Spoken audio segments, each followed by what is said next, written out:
1절부터 마지막 10절까지 같이 한 목소리 봉독하겠습니다. 하나님이여, 우리가 주께 감사하고 감사함은 주의 이름이 가까우니라. 사람들이 주의 기이한 일들을 전파하나이다.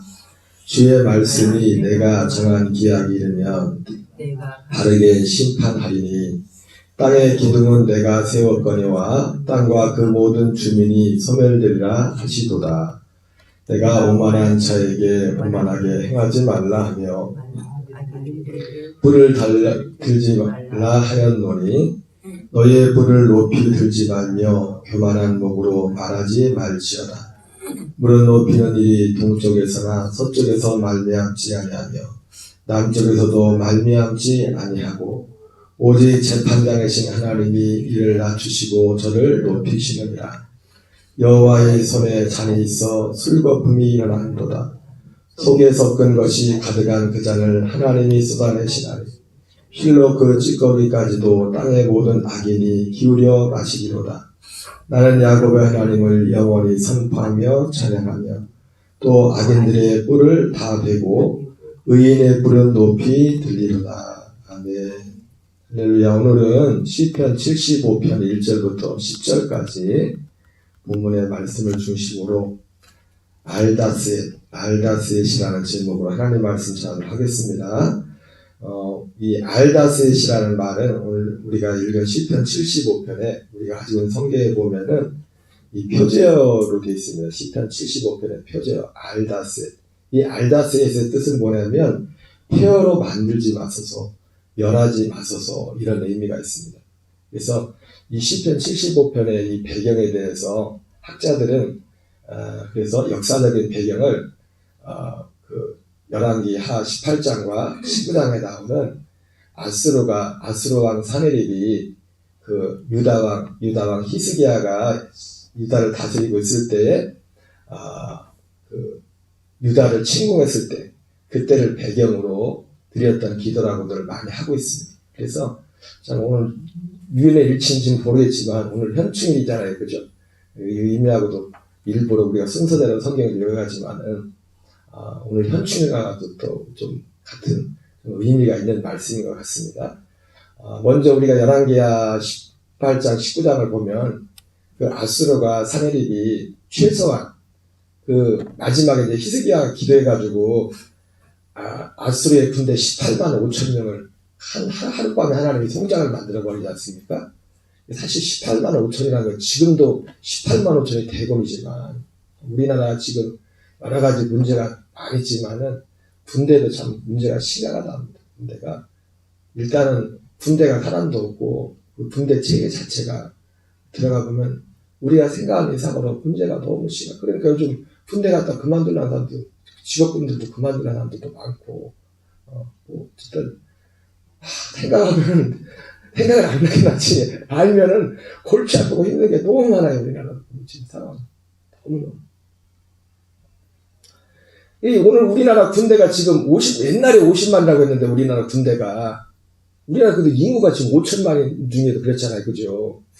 군인이. 이스라엘은 그때 당시 인구가 지금보다 훨씬, 지금도 우리나라 땅도 우리나라 그것도 남쪽은 지금 북이스라엘 지금 히스기야가 그 아스로 왕 사네립이 쳐들어왔을 때 지금 북이스라엘은 지금 망했어요. 지금 망한 상태란 말이에요. 마지막 호세아 왕이 북이스라엘 계속 불순종하다가 망하고 나서 북이스라엘 망하고 아스로에게 망했죠. 아스로에게 망하고 그 사람들이 다 아스로 팔려가고, 그래서 나중에 이 사람들도 자기 주제 파악을 못했던, 나중에 이 유다 사람들이 북쪽의 사마리 사람들하고 상종을 하지 않은 이유가 뭐예요?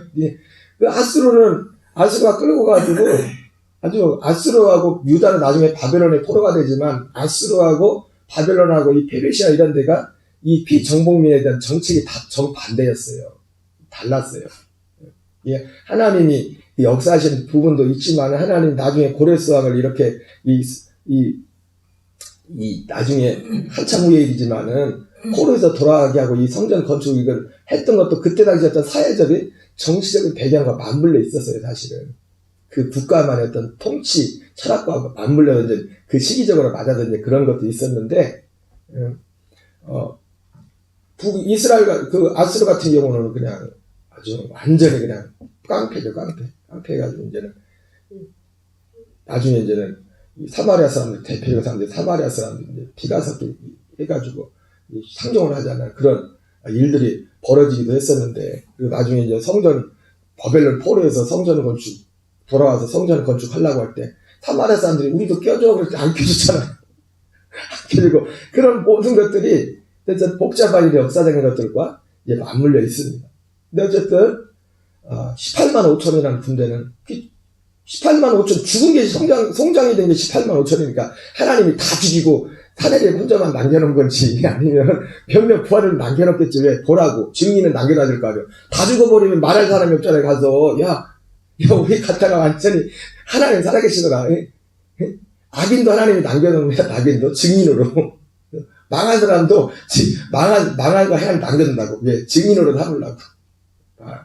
야 우리 하나님 이렇게 했더니 잘한 건 잘한 대로 야 하나님 이렇게 우리를 승리케 해줬습니다. 이런 증인이 있는가 반면에 하나님 앞에 대답하고 그러다가 완전히 쫄딱 망한 사람은 망한 건 망한 대로 하나님의 살아계심을 증언하고 하나님의 복을 받은 사람 하나님의 복을 받은 대로 여러분 어떤 쪽을 선택할래요? 우리는 하나님 승리를 주시는 우리를 구원하시는 그 하나님을 증언할 수 있는 그런 주인공들이 다 되시기를 주의 이름으로 축원합니다.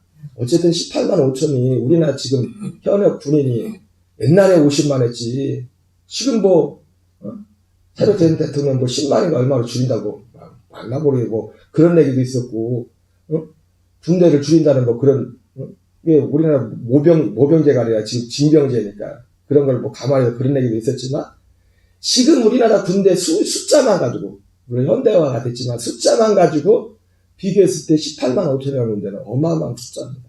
그 숫자가 지금 그 주변의 국가들을 다 평정을 하고서 지금 그 유다 손바닥만 유다를 침공하는 겁니다. 유다의 군대가 얼마나 되겠어요. 그리고 그런 상황에서 먼저 라기스라는 곳에 이제 점령을 했어요. 라기스는 그 이스라엘의 유다의 그 요새들 중에 여러분 몇 개 주요 요새가 있습니다. 큰 요새 이제 그 길목마다 적들이 쳐들어올 때 그 맞는 그 길목들이 있어요. 이스라엘의 그것도 또 특이한 게 이스라엘은 지형 자체가 우리나라하고 좀 특이해요. 그래서 동서로 왕래하기가 참 불편합니다. 왜냐하면 이게 산약이 서쪽부터 동쪽으로 했을 때 서쪽에서 쭉 한 1000m 올라갔다가 한 800m 쭉 800m가 아니라 1300m인가 내려가 이제 저기 사해까지 사해는 마이너스 300이니까 쭉 내려갔다가 다시 요단 그러니까 요단 거기를 중앙 골짜기라고 하는데 거기서 다시 쭉 동쪽으로 또 몇백 미터 올라가서 이제 요단 동쪽 요르단 이렇게 요르단도 사실은 옛날에 이스라엘 땅이었죠, 그죠? 이스라엘 땅 그 길라앗이나 또 어디에요? 문하세 반지파가 저 지파에게 주었던 그 땅들 그쪽을 주었었거든요, 하나님이. 나중에 거기서 다 원래 이스라엘 땅이 속했던 곳인데 그래서 그들이 이제 이 지형 자체가 동서 이렇게 돼가지고 올라갔다 내려갔다 이러니 이 동서로 여행하기가 얼마나 힘들겠어요, 이게. 그래가지고 도로가 보통 남과 북으로 거의 다 있어요, 이렇게. 적들이 쳐들어와도 이렇게 쳐들어오던가 이렇게 들어가가지고 요새 같은 거를 거기에 지형에 맞춰서 요새를 넣어요. 그 중에 우리가 잘 아는 대표적인 요새가 무깃도라는 요새가 있죠, 무깃도. 여기 이제 우리 그 북쪽에 우리 엘리야가 바알 선자들과 싸웠던 데가 무슨 산이죠? 갈멜산. 그 근처에 갈멜산에서 쭉 내려보면 이제 남동동 갈멜산 쪽에서 보면은 이렇게 지나고 이쪽 동쪽으로 서쪽으로 지형적으로는 동쪽이고 남동쪽 갈멜산에서 남동쪽 중에 무깃도라는 요새가 있죠. 무깃도라는 요새는 남쪽에서 올라오는 군대 북쪽으로 내려와서 또 동서로 이게 연결되는 그래서 거기 요충지에 그 길목에 무깃도라는 요새를 세우는 겁니다. 그걸 그 예루살렘 요한계시록에서는 그걸 아마겟돈이라고 합니다. 거기서 아마겟돈 전쟁이라고 합니다. 음역이 다른 거예요. 무깃도인데 음이 이제는 헬라로 아마겟돈이라고. 그래서 거기서 아마겟돈 세계 마지막 전쟁이 일어난다는 그런 얘기가 있지만은 어쨌든 그런 무기또와 함께 북쪽 그쪽에 그 요새가 유명한 요새가 무기또라고 하면 남쪽의 마지막 최후의 포로가 라기스라는 곳이에요. 라기스. 그래서 그 라기스에 가면 실제로 그 벽화에 그게 돼 있어요. 라기스에 그 아수르 왕이 쳐들어와가지고 히스기야하고 전지 싸우던 그것이 벽화로 돼 있다고 오랫동안 해있던 그것이 발굴이 돼가지고 실제로 그래서 가보면 야 성경이 진짜구나. 성경이 실제 이 역사적인 사실이구나. 그런 걸 이제 성지에 가면 이제 보게 돼요. 어쨌든 그런 상황에서 18만 5천 명, 최소한 18만 5천 명 이상이 18만 5천 명. 타네를 혼자 살아갔어도 살아들어가서 18만 5천 1명 이렇게 어마어마한 군대가 쳐다도 상상이 안 되는 숫자입니다. 18만 5천 명. 그때 당시. 그래서 그 라기스에서 먼저 이 사내립이 어떻게 합니까? 사내립이 그 부하 랍사기야 몇 명, 한 3명을 이제 그 예루살렘으로 보냅니다. 예루살렘으로 보내서. 물론 그 처음에 이제는 히스기야가 이제 겁을 먹고서 히스기야가 이제 랍사기야 쉽게 말해서 이제는 미리 사실 전쟁도 안 해보고 히스기야가 항복을 합니다. 항복할게.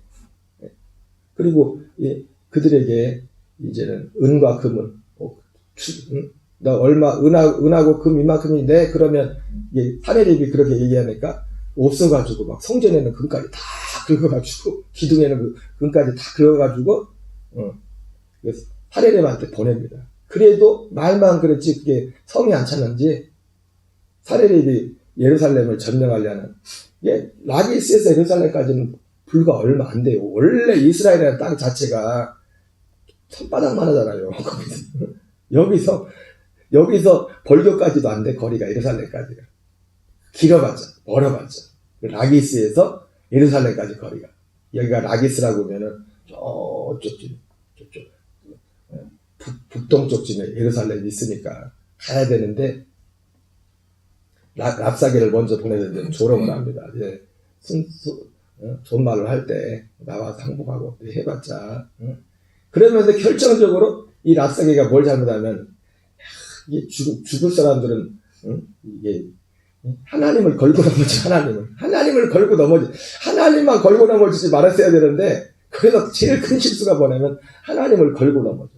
여러분 우리가 우리 여기 있는 분들은 뭐 그런 게 할 분도 없겠지만은 절대로 하나님에 대해서 우리의 입으로 하나님에 대해서 대적하는 자들은 하나님의 그거 다 보고 있습니다. 다 듣고 있어요. 하나님이 다 보고 다 듣고 있다고.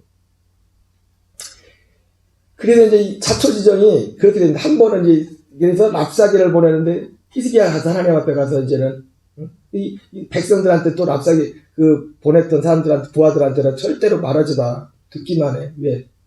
괜히 말 같이 섞었다가 여러분 안 좋은 소리하고 계속 말을 섞어보면 우리까지도 오염돼 버립니다. 있던 믿음도 떨어져 버려. 안 그래도 와서 랍스게 가서 계속 안 좋은 말 하는데 거기다 아멘 그래 버리면 여러분 아멘의 능력입니다. 아멘이 얼마나 능력이냐. 믿음의 좋은 소리에 아멘하면 그것이 내 믿음의 좋은 믿음의 영향을 미치지만은 안 좋은 소리에 또 아멘해버리면 그것도 금방 또 우리 마음에 영향을 미쳐요. 그래서 우리가 아멘도 잘해야 돼요. 아무거나 아멘하면 안 돼. 아멘해야 될 것 같아요. 아멘을 해야 되는데 그래서 히스기야가 그걸 알고도 절대로 말을 섞지 말아라. 말을 섞으면 안 돼. 근데 마침 그때 그 타이밍에 이 구스는 사실 이디오피아 굉장히 먼 곳인데 구스에서 이 사내립하고 싸우려고 이 아스로도 이제는 제국주의 정신이 발동해서 이 주변의 국가들이 그 먼 데서부터 사내립과 싸우려고 또 올라옵니다. 그 소식을 듣고서 잠깐 이제 예루살렘과 싸우는 것을 이제 잠깐 두면서 또 림나라는 곳에 이제 싸움을 하게 되는데 그리고 두 번째는 이제 사내립이 직접 또 사람을 보내요. 야, 착각하지 마. 지금 가는 게 아니야. 그리고 또 랍사게가 했던 것처럼 그 이상으로 이 히스기야와 이스라엘을 조롱을 합니다. 그때 히스기야가 그 신하들을 이스라엘에게 보내고 또 그들이 옷을 찢고 금식하며 하나님 앞에 기도합니다. 기도한 내용 중에 가장 핵심은 다른 여러 핵심이 있지만 하나님 보십시오. 하나님 들으십시오. 저것들이 하나님을 걸고 넘어집니다. 그들이 야스루가 사내립이 제일 실수한 게 뭐냐면 하나님을 걸고 넘어진 거예요. 하나님만 걸고 넘어져. 마치 상황이 마치 뭐가 같냐면 그 라기스에서 조금만 가면은 아세가 라고 해가지고 북쪽으로 조금만 올라가면 거기요. 성지가 북쪽으로 땅이 워낙 좁다 보니까 다 거기예요. 굉장히 가까이 있어요. 우리가 생각하는 이상. 거기 가면은 희한하게도 거기 라기스에서 조금 올라가면은 어디가 있냐면은 거기도 하나의 요새입니다. 아세가라는 골리앗하고 다윗이 싸웠다. 골리앗도 그때 왜 죽었어요? 입장문 놀려가지고 하나님을 걸고 넘어지고 하나님의 백성들 걸고 넘어지다가 그거 들었던 하나님의 다윗이라는 한 사람의 마음에 의불을 일으켜가지고 다윗이 다른 건 다 참지만 우리 하나님 욕하는 건 못 참. 여러분 저도 참 목사로서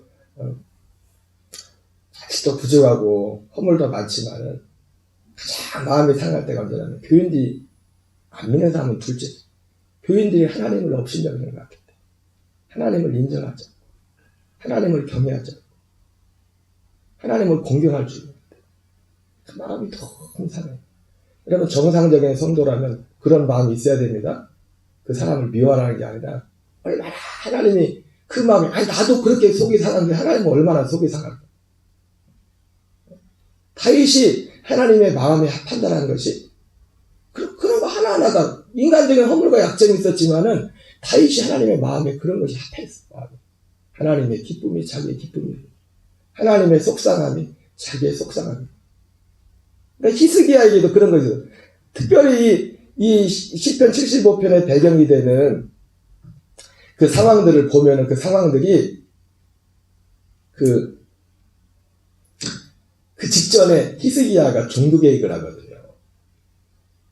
그 직전에 있었던 어떤 우상과 같은 것들을 다. 그래서 성경은 뭐라고 하냐면 이러한 히스기야의 이 개혁이 하나님께로 돌아가고자 하는 그 개혁이 전에 그 어떤 왕도 이와 같이 한 사람이 없다고 했어요. 그 정도로 하나님 앞에 정말 바로 서려고 했던 왕 중에 한 사람이 히스기야예요. 그런데도 나중에 또 실수하죠. 그죠? 그게 사람. 그런 히스기야인데도 이거 전쟁 끝나자마자 또 실수해. 너무 큰 승리를 얻어가지고, 도치는. 사람은요, 위험할 때가 언제냐면 높이 있을 때가 위험해. 밑바닥까지 갔을 때는 절대 위험하지 않습니다. 더 이상 내려갈 데가 없어. 밑에까지 내려가는. 어쨌든 그렇게 기도했더니, 하나님, 눈이 있으면 보시고, 귀가 있으면 들으십시오. 하나님은 지금 침묵하고 계신 것지만, 하나님은 보고 계시고, 듣고 계시고, 항상 보고 계시고, 우리를 듣고 계시고. 하나님이 그랬더니, 하나님 이사야를 보내가지고, 하나님의 응답을 말씀하고, 그 응답, 하나님의 응답 그대로, 지금 예루살렘까지 오지도 않았어요. 군대가 오지 18만 5천이 온 것도 아니에요. 사람만 보내고, 저기 좀, 사실 거리가 물론 먼 거리는 아닙니다. 예루살렘하고 그 아수르 진영이 떨어진 곳이 그렇게 먼 거리는 아닌데, 하나님이 그 히스기야가 응답을 받고 난 후에, 그 다음, 바로 이어서, 하나님이 사장을, 천사 하나를 보내가지고, 많이도 필요 없어요.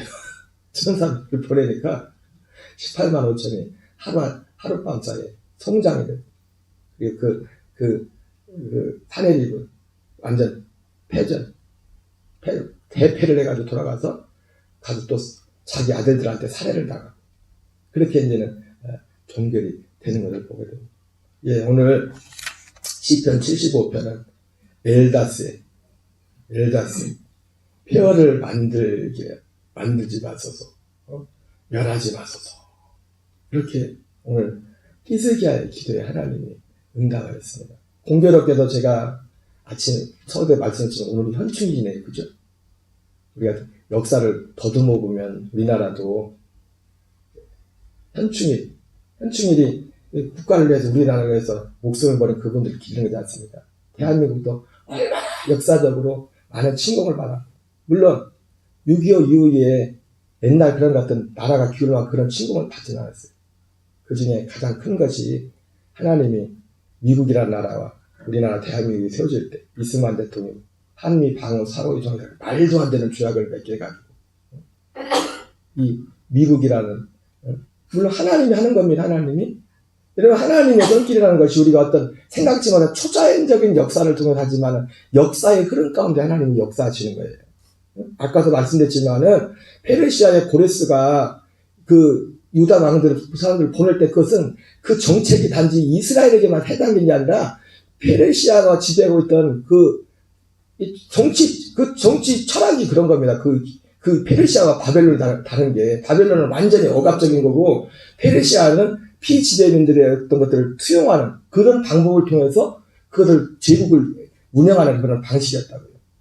그래서 고레스가 왕이 되자마자 했던 게 뭐냐면은 주변에 이스라엘뿐만 아니라 나머지 피지배 국가에 대해서 그들의 어떤 종교나 이런 것들을 인정해줘 그 마음을 마치 헤롯이 그 당시에 왕이 임금 유다의 왕했잖아요. 유다의 왕에 대해서 헤롯은 유다 왕했지만 혈통이 순수 혈통이 아니거든요.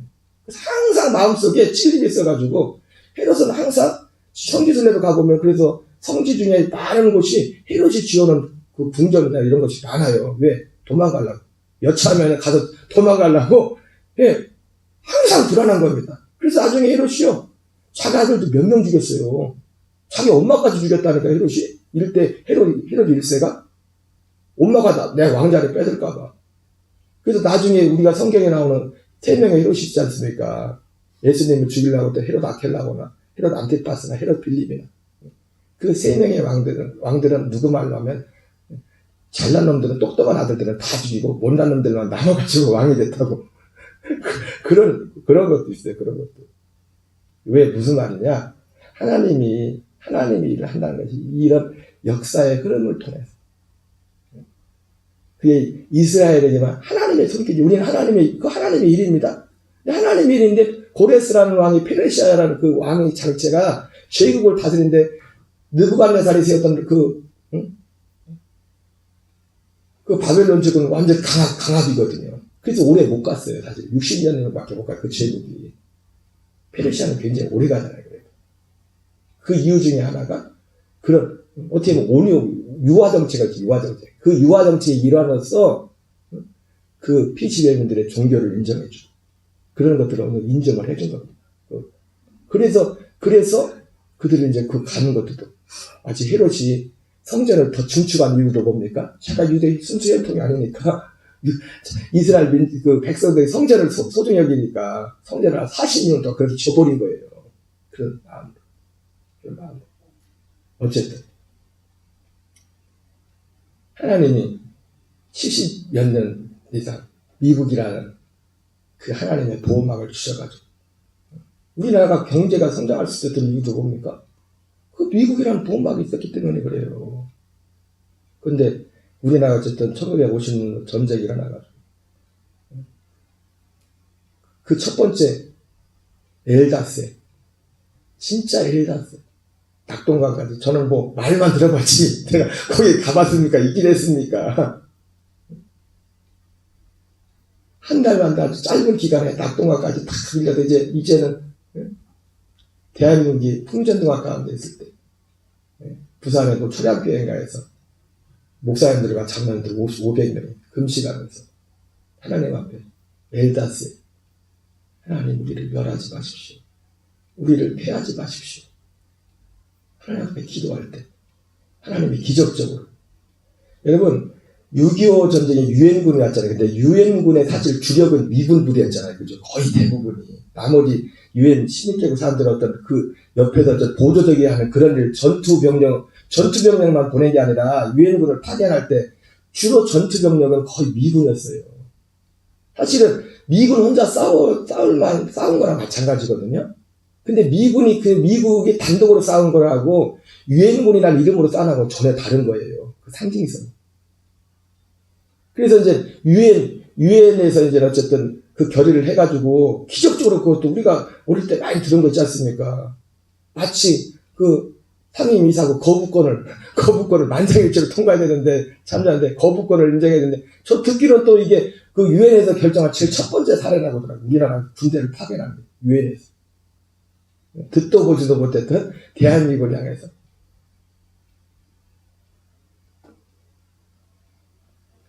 기적적으로 소련군 그 대표단이 가는데 뭐 타이어가 빵꾸가 났다나 뭐 해가지고 소련군은 거기 참석을 못하고 상태에서 급하게 결의를 하고서 유엔에 참석하고 유엔군이 미군이 물론 일본이 미군이 주둔하고 있었죠. 메가더 장군이나 이런 사람들이 오고 정말 말도 안 되는 인천 상륙작전을 해가지고 기적적으로 이 대한민국을 하나님께서 이렇게 세우셨어요. 엘사스